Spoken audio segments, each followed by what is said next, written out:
Somewhere on your feed right now, somebody is telling you that oats are nature's Ozempic.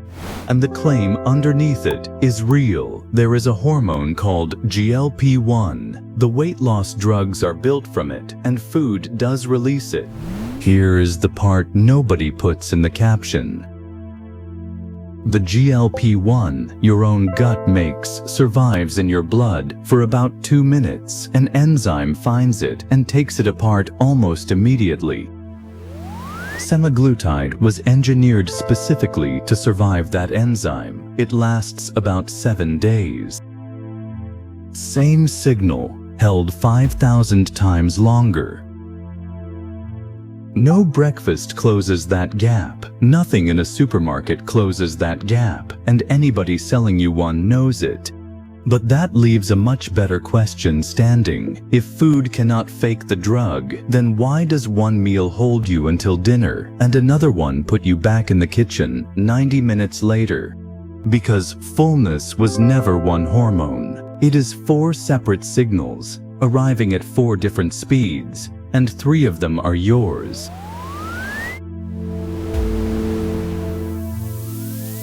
Before any of them, one correction. Appetite is not a measure of your character, it is a control system. Your gut is lined with sensors, and it reports upward continuously through a nerve that runs from your stomach to your brainstem. You do not decide to feel full, you are told.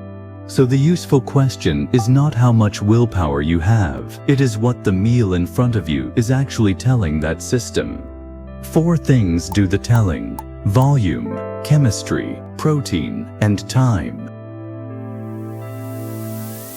The first signal is the stupidest one, and it is also the fastest. Your stomach wall is full of stretch receptors. As food arrives, the wall distends, and those receptors fire. And here is what makes them useful. They measure how much space the food takes up. That is all they measure. A stretch receptor cannot tell salad from cake. It has no idea what calories are. It reports volume, and it reports it within minutes. We know how strong that signal is because in 2023, a team at MIT built a capsule to fake it. You swallow it. It sits in the stomach and vibrates, activating those receptors with no food involved at all. Across 108 meals, the animals that swallowed it ate about 40% less. 40% from a signal that was lying. Which tells you something you can use tonight. 2 meals with the same calories, and the bigger one wins. Not because it is healthier, because there is more of it to push against the wall. The second signal is slower, and it is the one the internet is currently getting wrong. As food moves into the small intestine, the cells lining it taste what is passing and release hormones: GLP-1, PYY, cholecystokinin. These are the real satiety hormones, and they take their time. They climb over the first hour after a meal, and they are still working 2 hours later. 2 things drive them hardest: protein, which the sensors detect directly, and fermentable fiber, which does something stranger. Fiber is not digested by you. It travels to the large intestine, where bacteria ferment it and produce short-chain fatty acids, and those trigger the hormone release. Your gut bacteria are, quite literally, part of your appetite. So the food claims are not fabricated. Fiber really does raise GLP-1.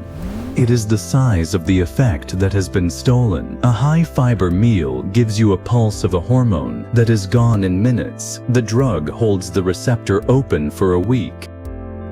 That is not the same intervention. It is not close.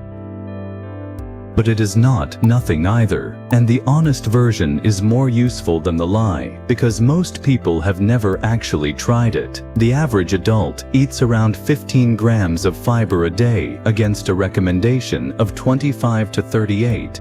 Roughly 95% of us fall short, which means most people judging fiber have never once given it a fair test.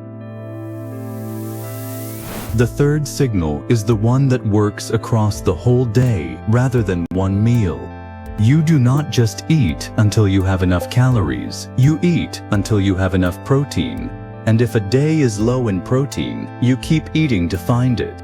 It has been measured directly, 22 adults, 4 days per condition, every meal provided, with the composition disguised. When protein dropped from 15% of calories to 10%, total energy intake rose by 12%. Nobody in that study asked for more food. They were not told anything had changed. They simply ate more, mostly by snacking, and they did it for 4 days straight. That is what a low-protein day costs, not a decision, a drift.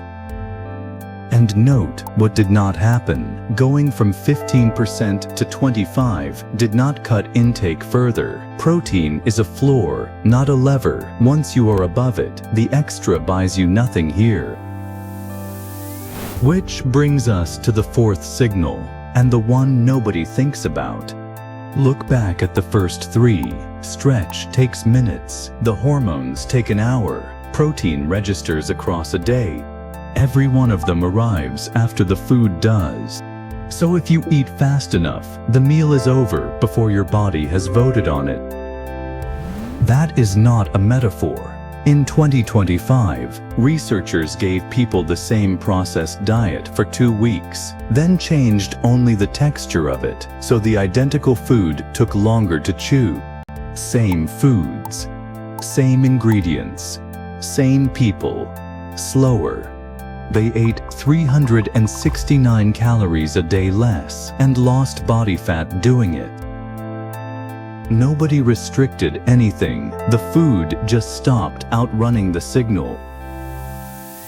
Now put the four together, and you can finally describe what modern food actually does to you. It is not that it is poisonous, it is that it is engineered, and the thing it is engineered around is exactly this system. Soft, so it goes down fast. Dry and dense, so the calories take up almost no room. Low in fiber, low in protein per bite. 4 signals, and it is quiet on all 4. In 2019, researchers at the National Institutes of Health locked this down properly. 20 adults living in a research ward for 4 weeks, eating whatever they liked from a set menu. 2 weeks on ultra-processed food, 2 weeks on unprocessed, and the 2 menus were matched. Same calories offered, same sugar, same fat, same sodium, same fiber, same macronutrients. On the processed weeks, people ate 508 calories a day more. They gained about 1 kilo in 2 weeks. On the other menu, the same people lost about 1 kilo. And their own ratings of hunger and fullness came out the same on both diets. Read that again. They did not feel hungrier, they just ate more, and nothing in them noticed. That is the whole problem in one sentence. This food is not beating your willpower, it is going around it. So what do you do with that? You cannot out-eat a drug. That was never on offer. But look at what the 4 signals actually turned out to be. How much food there is, how much fiber is in it, how much protein is in it, and how fast it goes down.